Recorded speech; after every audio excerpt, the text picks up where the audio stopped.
সেটা আর কেউ নয়, আমারই বন্ধু শ্যামল। মাত্র 1 ফুট জলের গভীরে সে 2 হাত ছড়িয়ে ভাসছে। ঝকঝকে দাঁতে বড়শি ও সুতোর এক প্রান্ত কামড়ে ধরা, বড় বড় ড্যাবড্যাবে চোখ দুটো ঠিক যেন আগুনের ভাটা। আমার দিকে তার ক্রুদ্ধ দৃষ্টি। শ্যাওলা আর জলের ঘোলাটে কাদামাখা অবস্থায় সে এক কদাকার অবয়ব।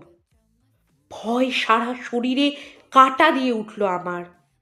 গলা শুকিয়ে কাঠ হয়ে গেল।